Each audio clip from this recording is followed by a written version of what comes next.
Deus ele já começa revelando um plano que ele tinha na vida de Jeremias.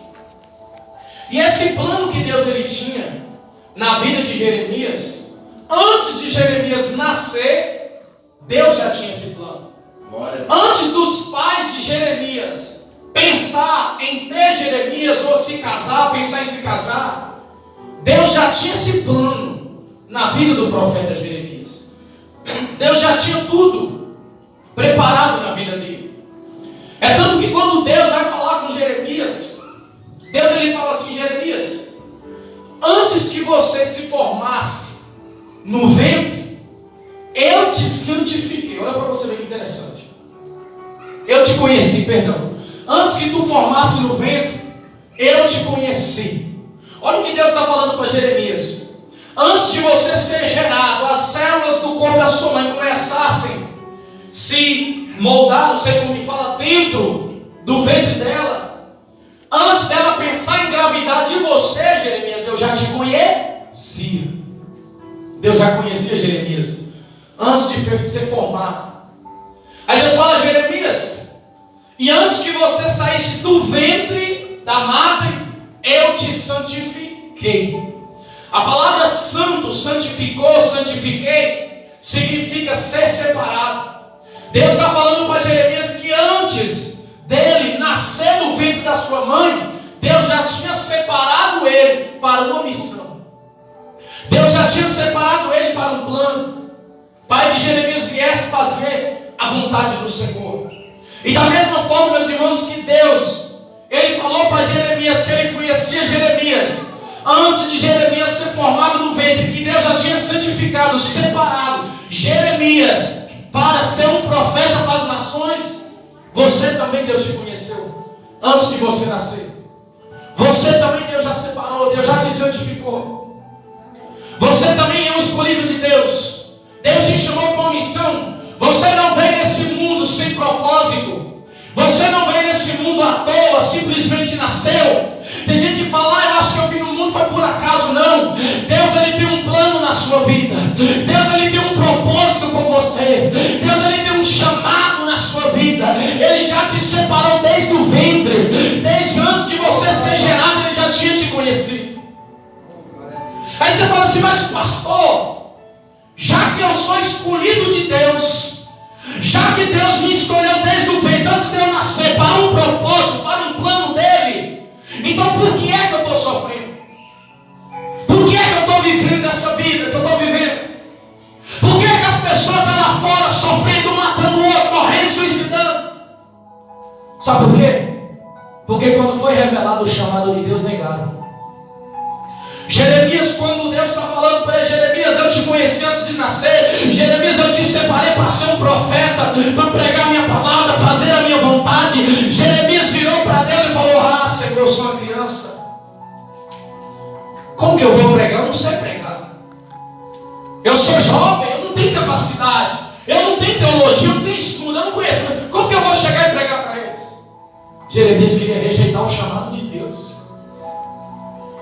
E às vezes tem muita gente que sofre porque está rejeitando o chamado de Deus. Está rejeitando. Deus está te chamando: vem para a minha presença, vem fazer a minha vontade, faz uma aliança comigo, guarda a minha palavra, faz isso. Aí a pessoa está rejeitando o chamado de Deus. E é por isso que a gente às vezes acaba carregando o sofrimento e saindo dos planos de Deus. Mas Deus tem um plano na sua vida, meu querido, minha querida. Glória a Deus. Deus tem um projeto na sua vida. Ele antes de você ser gerado, ele já tinha esse plano. E Deus está tentando nessa noite estabelecer um plano na sua vida, estabelecer um plano no seu caminho. Só que nós precisamos aprender, fazer a vontade de Deus, aceitar o chamado de Deus. Glória a Deus, aleluia. Agora, o que eu acho interessante, meus irmãos, é que Jeremias está rejeitando o chamado por um motivo. Qual que é o motivo? Porque é uma criança. Quer dizer, eu não tenho capacidade, eu não vou conseguir pregar, eu não vou conseguir ir lá e profetizar para aquele povo. Eu não tenho estrutura, eu sou jovem, eu não tenho sabedoria. Como que eu vou fazer se eu nunca fiz isso? Jeremias está rejeitando o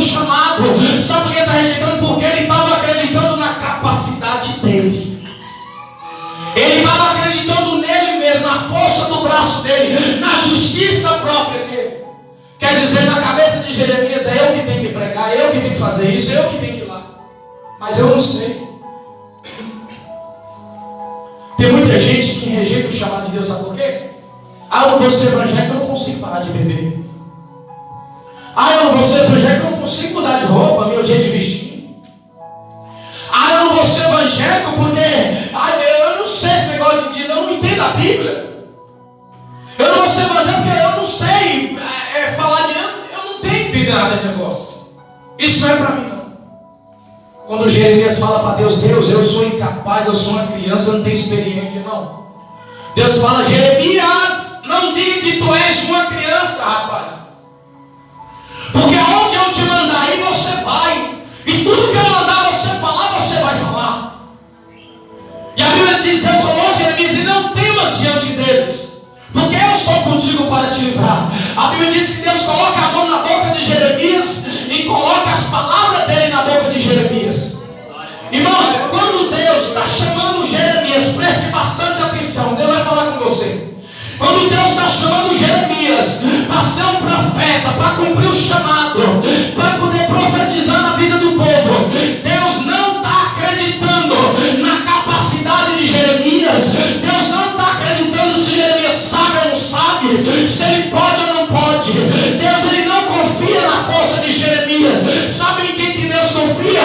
No Espírito Santo dele, que iria vir sobre a vida de Jeremias para profetizar, para pregar, para revelar, para fazer a obra. Glória a Deus. Glória a Deus. E quando Deus te chama para andar na presença dele, quando Deus te chama para renunciar ao mundo, aceitar o filho dele, Deus não está acreditando na sua força, Deus não está acreditando no seu braço, ele não acredita em você. Que é isso, pastor? Deus não acredita em mim, não. Sabe em quem que ele acredita? No Espírito Santo. Glória a Deus. Glória a Deus. Eu imagino Jesus, varão, quando estavam os discípulos tudo ali com o coração turbado, preocupado, e tudo, Pedro, meu Deus, e agora ele vai morrer na cruz, o que vai ser de nós? Ele vai partir, não vai ficar, o que o judeu vai fazer com nós? Jesus olhou para ele e falou assim, vocês é tudo incapaz de fazer a minha obra, mas vai vir alguém chamado Consolador, Espírito Santo. Ele vai ensinar vocês toda a verdade. Ele vai fazer vocês lembrar de tudo que eu disse para vocês. Não se preocupe. Jesus, quando chamou Pedro para ser um pregador, Jesus não estava acreditando em Pedro. Quando Jesus chamou Mateus, ele não estava acreditando em Mateus. Quando Jesus chamou Lucas, ele não estava acreditando em Lucas. Jesus, ele só precisava de alguém com fé e com o coração aberto, o Espírito dele manifestar e usar. Tudo que Deus tem nessa terra, que você se disponibilize para ser um instrumento. Aleluia. Porque, irmão, quem faz a obra na nossa vida é o Espírito de Deus. Não somos nós. Tem gente que aí dá uma oportunidade, vai lá, irmão, canta um louvor. Eu não estranhei. Você tem o Espírito Santo, irmão. Na hora do louvor ele te toma. Só que você tem que acreditar que a força não é só dele. É o Espírito de Deus que vai te usar. Você acha que eu estou pregando aqui confiando em mim? Quando eu fui ler a Bíblia hoje, eu falei, Deus, eu não vou escutar nada. Lá eu fui na direção do Senhor. O que o Senhor falar, falou. Eu só peguei o texto que eu li lá e falei, se o Senhor quiser falar bem, o Senhor fala. Não é eu que prego, é o Senhor. Nós não temos capacidade não, irmãos, humana. Já foi revelado pela Bíblia que nós não temos capacidade humana para fazer nada para Deus. A Bíblia vai dizer, Isaías capítulo 65, versículo 6. A Bíblia diz que as nossas justiça própria, olha para você ver, Isaías 65, 6. A nossa justiça própria para Deus é como trapo de imundícia. Tudo que nós fazemos, acreditando no nosso esforço, no nosso jeito, é porque eu sei cantar bonito, é porque eu sei pregar bonito, é porque eu jejum demais, é porque eu oro demais, é porque eu dei uma cesta, é porque quando eu acredito na minha obra produzida por mim, sem o Espírito Santo, para Deus é como um trapo de imundícia. Alguém sabe o que é um trapo de imundícia? Eu vou te explicar. Oi? O trapo de imundícia eu vou te explicar, você vai entender. Naquela época, antigamente, quando as mulheres chegavam no ciclo menstrual, elas colocavam um pano, que não tinha esse negócio de fralda, não sei o nome. Elas colocavam um pano e tiravam. Quando tirava, estava tudo ali sujo, elas jogavam fora. Assim as nossas obras diante de Deus, sem o Espírito Santo, como um trapo de imundícia. Os leprosos naquela época, quando alguém ia limpar, pegava um pano, estava ali, aí vinha aquele sangue misturado com um pedaço de pele, aquela lepra, e aquele pano todo sujo no chão, assim que Deus olha o que eu faço. Que isso, pastor? Então quer dizer que tudo que eu faço Deus não apoia? Quando você faz por meio do Espírito Santo, sim. Sem o Espírito Santo, não. Verdade, Deus. Glória a Deus. Sem o Espírito Santo, Deus não aprova nada. Já foi provado pela Bíblia. Todo mundo tentou na Bíblia apresentar uma justiça própria para Deus. O que é justiça própria? É quando eu faço algo para receber de Deus. É quando eu falo, Deus, eu jejuei 10 dias, então eu mereço isso. Justiça própria. Mas o que é justiça de Deus? É quando eu entendo que Deus deu o seu próprio Filho para morrer na cruz, para estabelecer a sua justiça. A justiça de Deus foi Cristo morrendo por nós. E sabe por que nós somos abençoados? Sabe por que hoje nós podemos desfrutar das bênçãos de Deus? Não é porque eu fiz alguma coisa, foi porque o Filho de Deus fez na cruz, chamado Jesus. Essa é a justiça. Glória a Deus. Então até para a salvação foi provado no Antigo Testamento que ninguém conseguiu alcançar graça diante de Deus, ninguém conseguiu alcançar a salvação. O povo do Antigo Testamento, o sumo sacerdote, pegava um carneiro, matava, oferecia a Deus em sacrifício para a purificação do seu pecado, mas nunca que o pecado foi perdoado de uma vez. Eles tinham que estar sempre colocando carneiro mais carneiro lá. Era Deus provando que a justiça do povo era incapaz de alcançar a salvação. Mas aí vem Deus e envia o cordeiro dele. Porque quando a Bíblia diz que Jesus vem no mundo, Jesus veio como um cordeiro para morrer na cruz. E o cordeiro no Antigo Testamento era apresentado no altar de Deus para a purificação dos pecados, era o cordeiro do povo. Deus pedia, pega a sua melhor ovelha, o seu melhor cordeiro, para eu te perdoar os seus pecados. Mas quando Jesus vem na terra, pastor, a Bíblia diz que João Batista está batizando, ele olha para ele e fala, eis o cordeiro de Deus que tira o pecado do mundo. Então o cordeiro que foi morto na cruz para estabelecer a justiça de Deus foi o cordeiro de Deus, não foi o nosso. Então Jeremias está acreditando que é na justiça própria, na força do quem entende, glória a Deus. Justiça própria é o seu próprio esforço. Jeremias está acreditando na sua própria força, quer dizer, eu que tenho que pregar, eu que tenho que fazer isso, eu tenho que fazer aquilo outro, não. Mas eu falou, não, Jeremias, não preocupa, não, mas é uma criança, tem que ser, mas o meu Espírito vai vir sobre você, vai te usar para fazer essa obra. Então quem te capacita é o Espírito Santo. É Ele que me capacita e capacita. Chegou mais na frente em Jeremias capítulo 17, versículo 26, Jeremias entendendo que era o Espírito de Deus que fazia tudo na vida dele. Jeremias falou assim, maldito o homem que confia no homem e faz dar seu braço, a sua carne, a sua força mortal. Quer dizer, maldito aquele que confia na sua própria força. Hoje eu estava conversando com um pastor, que foi um rapaz lá em casa, e a gente falando que quando a pessoa ela tenta parar de beber sozinha, ela consegue ficar 15 dias, 1 ano, 2 anos, mas depois volta a beber de novo. Porque quando você faz com a sua força, você cansa e cai. Quando você caminha com a sua força é limitada. Tem gente, irmão, que está dentro da igreja, fica 1 ano dentro da igreja. Depois de 1 ano sai, pastor, eu vou pedir, eu não vou mais para a igreja, não, está difícil. Na verdade, ela sempre esteve dentro da igreja, desviada, sabe por quê? Ela estava caminhando com a própria força. Ela não estava caminhando por meio do Espírito Santo, não por meio da graça de Deus. Aí tem gente que fica 1 ano, 2 anos e vai na raça, eu vou, e o negócio vai, não vem, até que chega uma hora que ela não suporta mais, acaba voltando para o mundo, porque ela não estava na influência do Espírito, ela estava na influência dela, na própria força dela. Mas, irmão, nós temos que entender que Deus enviou o Espírito Santo nessa terra. Não foi para o Espírito Santo ficar passeando na terra. Ele enviou o Espírito Santo para habitar em você, para te capacitar para fazer a vontade dele, para servir a ele. Quem faz a obra na nossa vida é o Espírito Santo. E por que tem gente que rejeita o chamado de Deus? Porque acha incapaz, e graças a Deus você acha isso. Só que você não tem que acreditar na sua força. Porque se você sozinho conseguisse se libertar dos vícios, libertar das coisas mundanas, você não precisaria aceitar Jesus como seu Senhor e Salvador. E Jesus não iria enviar o Espírito Santo. Então Deus te recebe do jeito que você está, te sela com o Espírito Santo, e Ele começa a fazer uma obra na sua vida, que te converter, isso é errado, e vai tirando aquele desejo. Jesus falou em João capítulo 16, versículo 7, ele vai por discípulo, olha, eu digo a verdade para vocês que convém que eu vá, se eu não for, o Consolador não vai vir. E quando Ele vier, Ele vai convencer o mundo do pecado. É o Espírito Santo que faz a obra na nossa vida. Agora sabe por que tem uma igreja hoje, a geração de hoje está fraca? A geração dele é uma geração que desvia fácil, sai da presença fácil, emurece fácil, murmura fácil. Sabe por quê? Porque está caminhando com a força do braço, justiça própria. A geração de hoje não está mais depositando a confiança, depositando a dependência no Espírito Santo. Nós temos que entender que tem uma pessoa em nós chamada Espírito de Deus. E nós temos que ter a humildade de reconhecer que sem o Espírito de Deus, sem a presença de Deus, eu não sou nada. Não tem como eu bater no peito e falar: eu, pastor John, expulso demônio. Eu, pastor John, olha, eu profetizo. Eu, pastor John, revelo. Eu, pastor... Não, irmão, sem a graça de Deus, ai de mim. Tudo que nós fazemos hoje é por meio do Espírito Santo, é da graça de Deus. É por meio da presença. Nós temos que entender que nós temos que buscar a intimidade com o Espírito Santo, a dependência dele. Eu tenho que entender que todos os dias da minha vida eu tenho que ser dependente dele. Tem coisa na sua vida que não está fluindo porque você quer fazer do seu jeito. Você não quer deixar o Espírito Santo te conduzir. Você não quer deixar ele te direcionar, ele te guiar. E ele te guia em tudo. Jesus falou que ele vai vir te ensinar todas as coisas.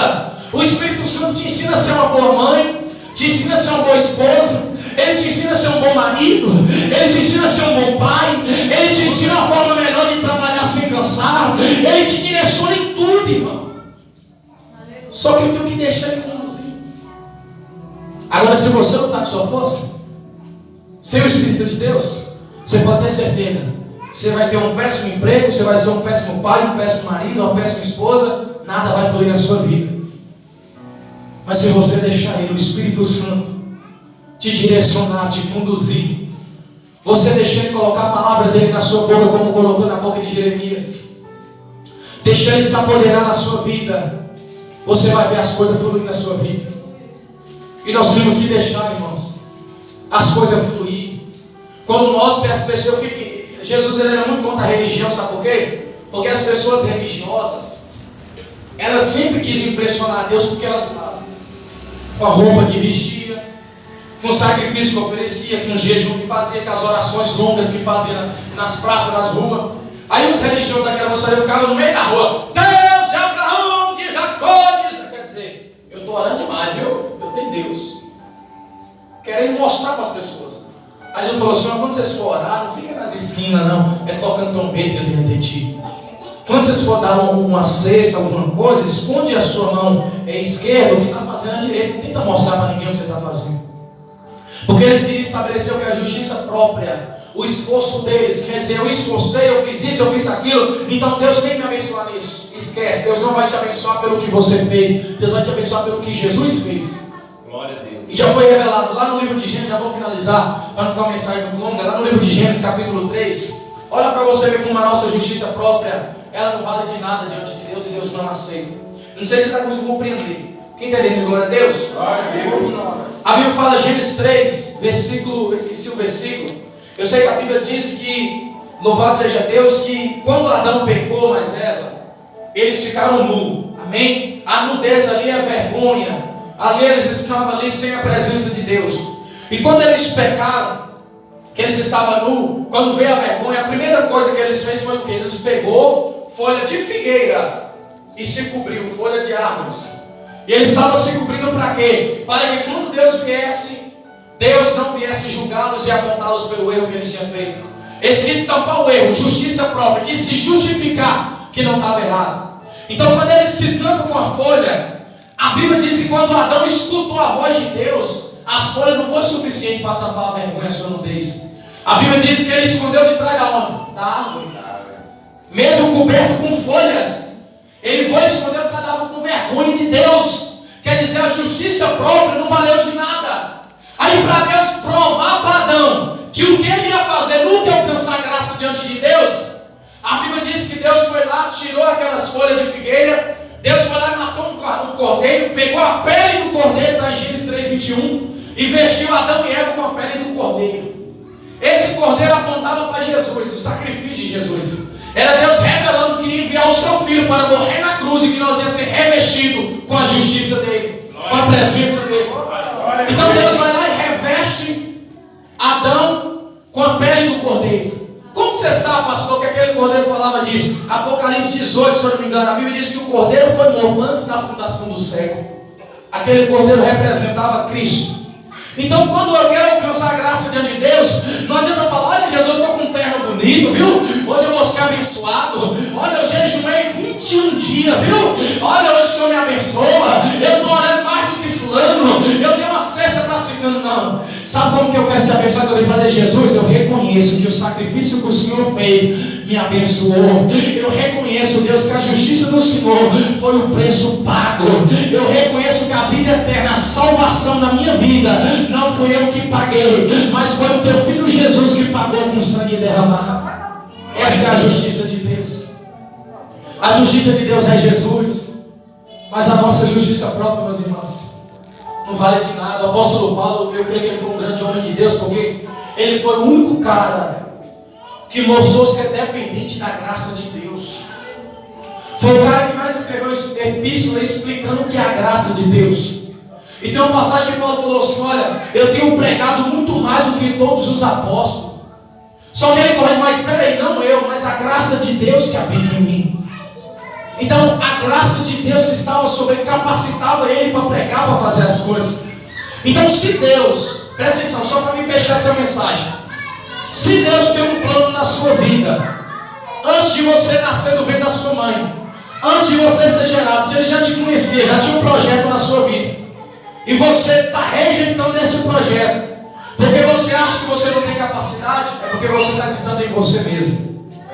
Mas se nessa noite você acreditar que Jesus enviou alguém chamado Espírito Santo, Ele vai te ensinar todas as coisas, Ele vai te revelar, Ele vai te instruir, vai te usar, você vai ser instruído na mão dele. Você pode ter certeza que a obra de Deus vai ser concluída na sua vida.